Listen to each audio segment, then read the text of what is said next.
بسم اللہ الرحمن الرحیم۔ الحمدللہ، آج ہماری تلاوت کا آغاز 19ویں پارے سے ہوا۔ مکافر جنوں اللہ سے ملاقات کا کوئی ایمان اور کوئی یقین نہیں، ان کے بیجا مطالبات کہ اللہ کے فرشتے ہم پر کیوں نازل نہیں ہوتے، ہم اللہ کو خود کیوں نہیں دیکھ پاتے، فرمایا ایمان کے بغیر ان کی ساری کی ہوئی اعمال ان کی کوئی حیثیت نہیں ہوگی، اور کل قیامت کا منظر ہے جب انہیں افسوس ہوگا کہ کاش کہ ہم ایمان لے آتے، تبھی کی اطاعت کر لیتے، اور مارے حسرت کی انگلیاں چبا لیں گے، اور افسوس اور حسرت کا اظہار کریں گے کہ فلاں شخص کو دوست نہ بنایا ہوتا جس نے آج ہمیں گمراہ کر دیا۔ برے دوست کی شرمندگی کل قیامت میں آدمی کو اٹھانی پڑے گی، اور حسرت ہوگی کہ برا دوست کیوں بنایا۔ اچھی صحبت، اچھی دوست بھی اللہ کی بڑی نعمت ہوتی ہے۔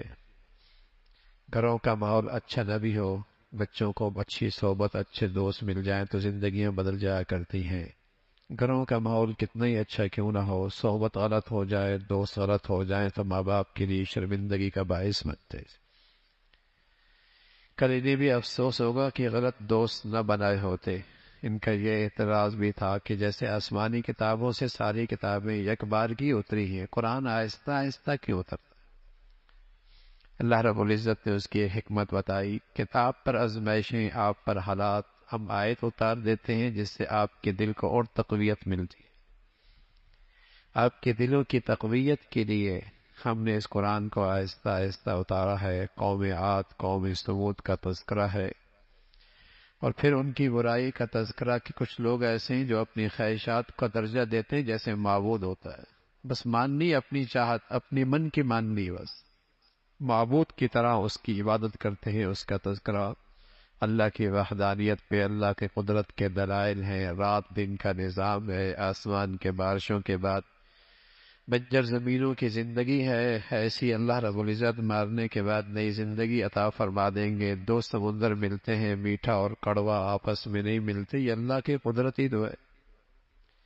پھر اللہ کے نیک اور مقبول بندوں کا تذکرہ فرمایا اور ان کی نمایاں خوبیوں کا تذکرہ فرمایا۔ اللہ کے نیک مقبول بندوں کا تذکرہ ہے کہ ان کی یہ چند نمایاں خوبی ہیں، وہ اللہ کی بندگی کرنے والے، ان میں عاجزی ہے، وہ جہلا سے الجھتے نہیں ہیں، ان کی راتیں عبادت میں گزرتی ہیں، قیام میں گزرتی ہیں، لیکن اللہ کے پکڑ سے بے خوف نہیں ہیں، اللہ کے عذاب سے پناہ مانگتے رہتے، شرک نہیں کرتے، زنا نہیں کرتے، ناحق قتل نہیں کرتے، گناہوں کے مجالس میں شریک نہیں ہوتے، کہیں مجبوراً گزرنا پڑے تو حفاظت کے ساتھ گزرتے، اللہ کی طرف سے آئی ہوئی نصیحت کو دل و جان سے قبول کرتے، اور صرف اپنی فکر نہیں کرتے، اپنے گھر والوں کی بھی فکر کرتے ہیں، اللہ کے دربار درخواست کرتے ہیں،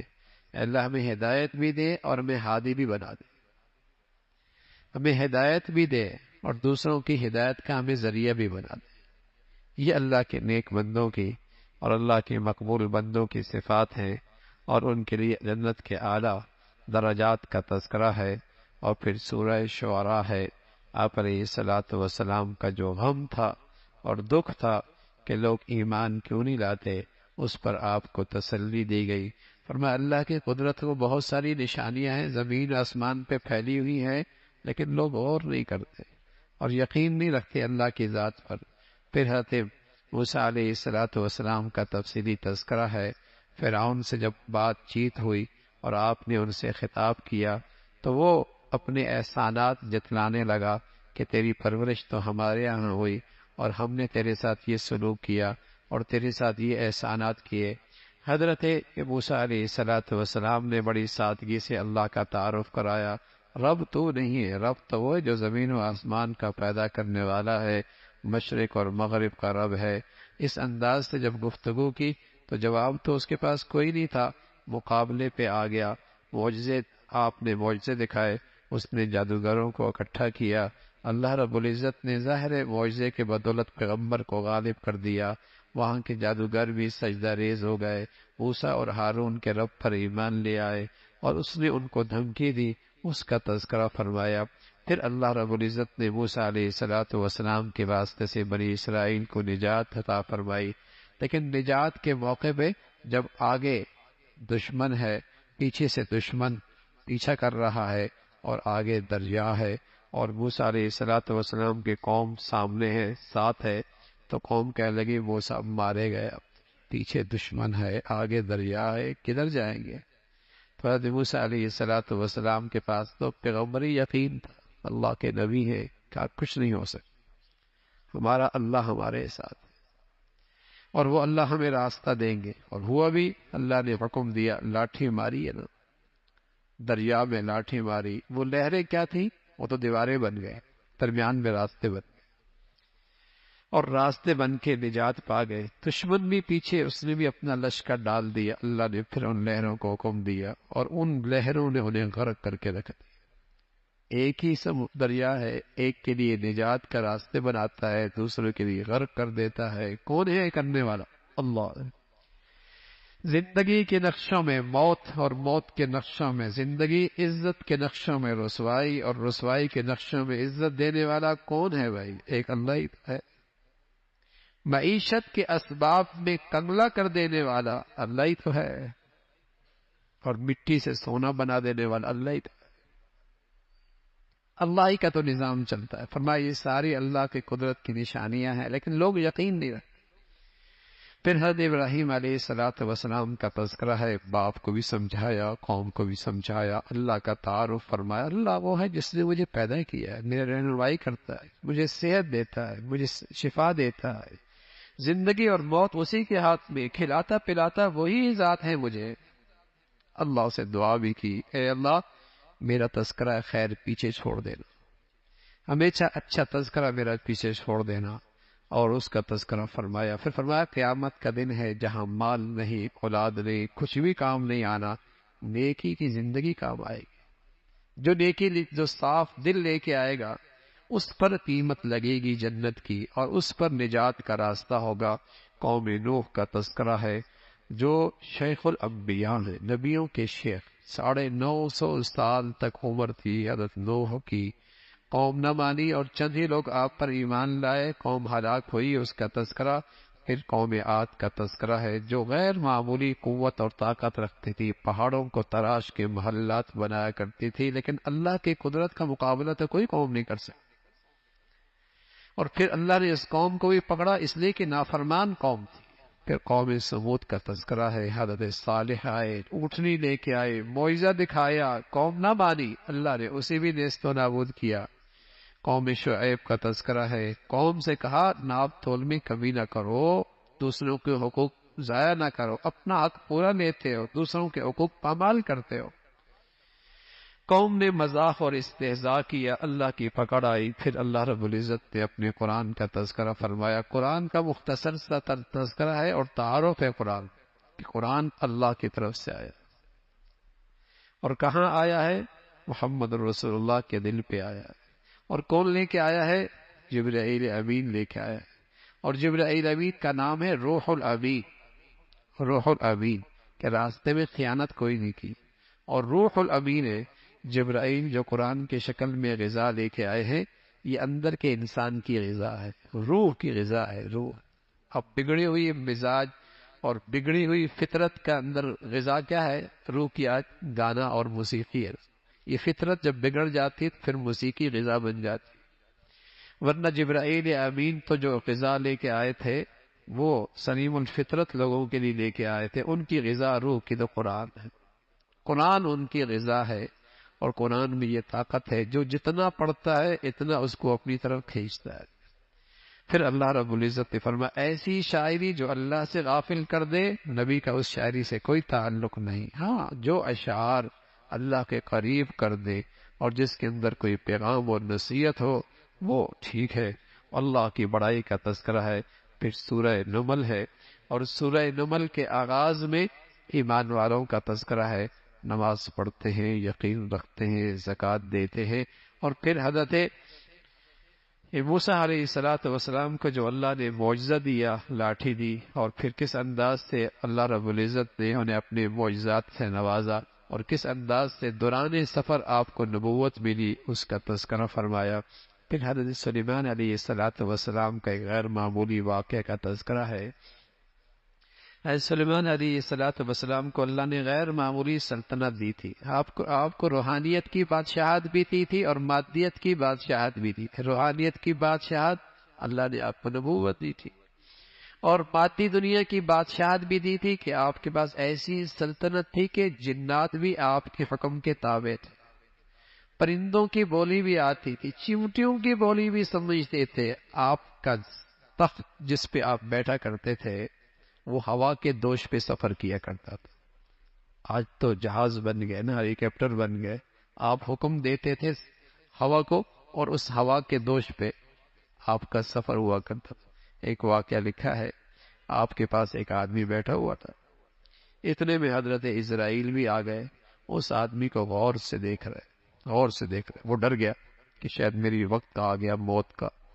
حضرت سلیمان علیہ السلام سے عرض کیا کہ ہوا کو حکم تو مجھے دور لے جاؤ، دور لے جاؤ۔ جب اسے دور لے گئے تو حضرت اسرائیل سے سلیمان علیہ السلام نے پوچھا، آپ اس طرح غور سے کیوں دیکھ رہے تھے؟ کہا غور سے اس لیے دیکھ رہا تھا کہ اس کے مرنے کا وقت ہے، اور مرنے کا وقت کہیں اور تھا، یہ یہاں بیٹھا ہوا تھا، یہ بیٹھا ہوا یہیں تھا۔ تو اللہ رب العزت نے آپ کو ایسی غیر معمولی سلطنت عطا فرمائی تھی۔ ایک دن آپ سفر کے لیے تشریف لے کے جانے لگے، اور مختلف مخلوق کو اپنے ساتھ لے لیا۔ آپ نے اس میں مختلف قسم کی مخلوق آپ کے ساتھ تھی۔ راستے پہ جب آپ کا سفر ہو رہا تھا تو آپ ایک چیونٹیوں کی بستی کے پاس سے گزرے۔ اس سورت کا نام بھی نمل ہے، چمٹی۔ اس کے پاس سے گزرے تو ایک چمٹیوں کی جو سردار تھی اپنی خیر خواہ اپنی قوم کی، لیکن اب تو انسانوں کے ذمہ دار بھی اپنی قوم کے خیر خواہ نہیں رہے، وہاں چمٹیوں کا ذمہ دار بھی اپنی قوم کا خیر خواہ نکلا، اور کہنے لگا بلوں میں چلی جاؤ، سلیمان کا لشکر آ رہا ہے، کہیں تم ان کے پاؤں تلے روندی جاؤ گی، انہیں پتہ بھی نہیں لگے گا۔ اور یہ بھی پتہ ہے اللہ کے نیک بندے اللہ کی مخلوق کو بلا وجہ نقصان نہیں پہنچاتے، بس یہ کہہ دیا انہیں پتہ ہی نہیں لگے گا تم روندی جاؤ گی۔ یہ بات جب اس نے کہی تو اللہ اللہ ہے، چمٹی کا منہ کتنا ہوگا، اس کے بول کیا ہوں گے، لیکن اللہ نے وہ آواز سلیمان کے کانوں تک پہنچائی، اور نہ صرف پہنچائی بلکہ سمجھائی بھی، اور جب سمجھائی تو فتبسم ضاحکا من قولها، چمٹی کی بات سن کر مسکرانے لگے۔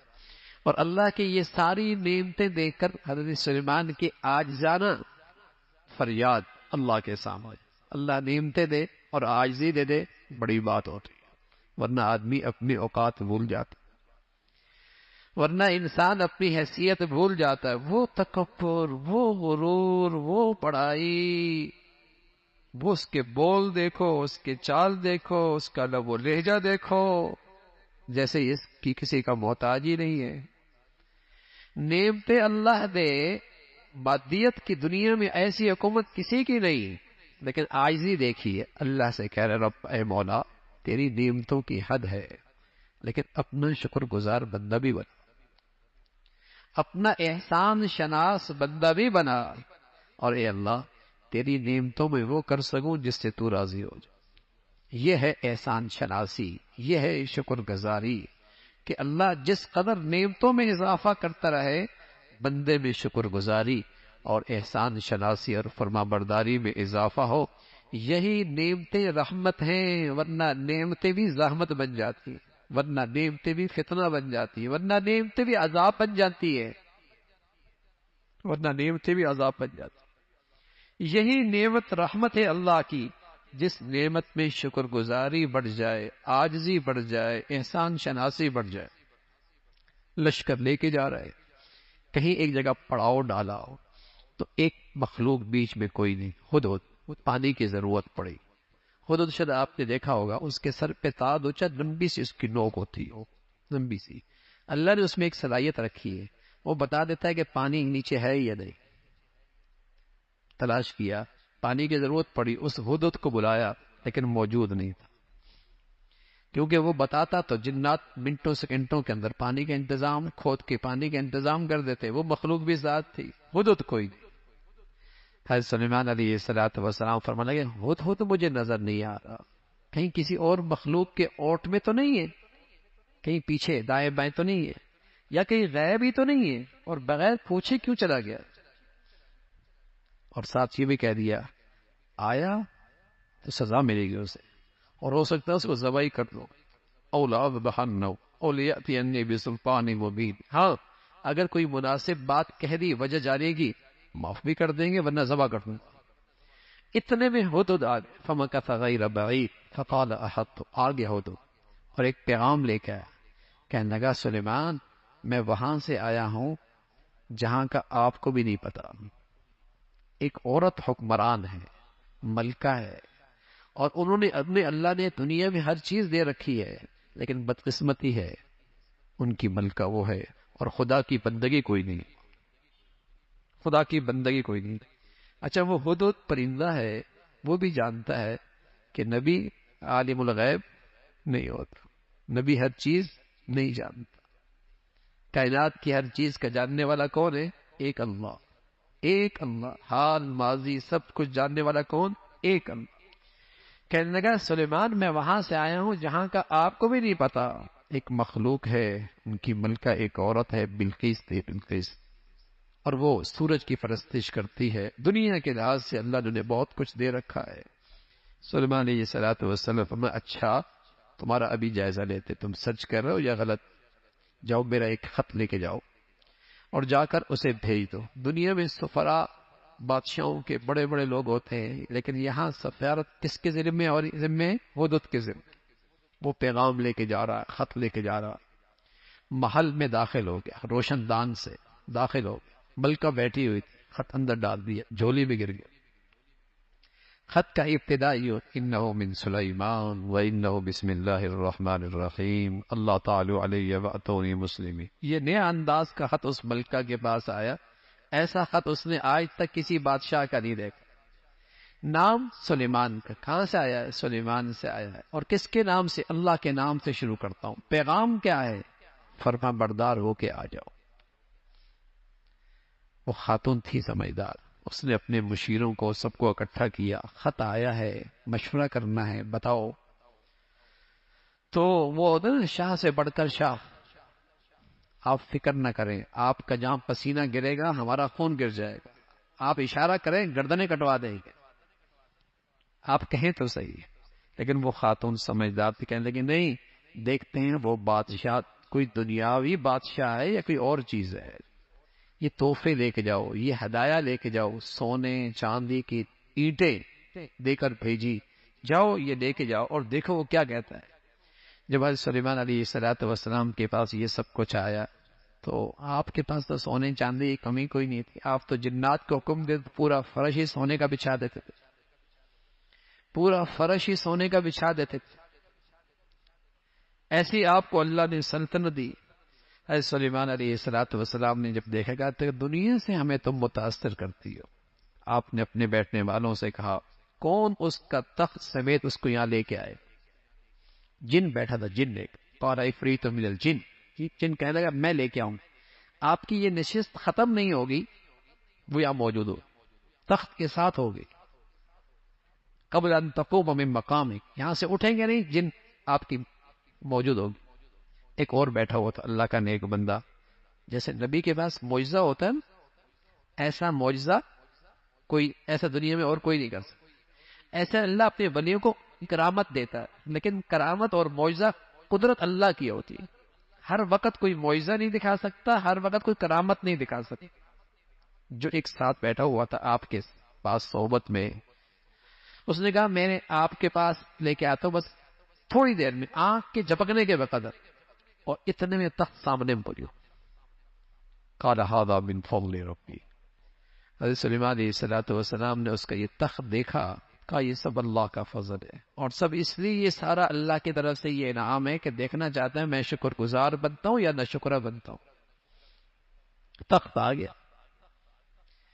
اس کے بعد وہ خاتون آئی اور وہ بھی ایمان لے کے آ گئی. وہ تو کہنے لگی میں سمجھ گئی تھی کہ آپ کوئی معمولی آدمی نہیں ہے، عام بادشاہوں کی طرح نہیں ہے۔ وہ بھی ایمان لے کے آ گئی، اس کا تذکرہ فرمایا۔ تو سبق کیا ملا حضرت سلیمان کے واقعے میں؟ سلطنت غیر معمولی، نبوت شاندار، لیکن عاجزی کتنی، فرمانبرداری کتنی، شکر گزاری کتنی، احسان شناسی کتنی، شکر کی زندگی۔ پھر حضرت صالح کا تذکرہ ہے۔ اس قوم صالح، قوم سمود کے 9 لوگوں نے تدبیر کی حضرت صالح کو شہید کرنے کی، پر ایک تدبیر بنائی، منصوبہ بندی کی۔ اللہ رب العزت نے فرمایا انہوں نے تدبیر کی، ہم نے بھی تدبیر کی، ہم نے اس قوم کو ہلاک کر دیا۔ پھر قوم لوط کا تذکرہ ہے اور اس قوم کی گندگی، اور پھر ان پر آسمان سے پتھروں کی بارش، اس کا تذکرہ فرمایا۔ بہت بری بارش تھی، بس تعریف اللہ کی ہے، بڑائی اللہ کی ہے، اور اس اللہ کا کوئی شریک نہیں ہے۔ اللہ عمل کی توفیق نصیب فرمائے۔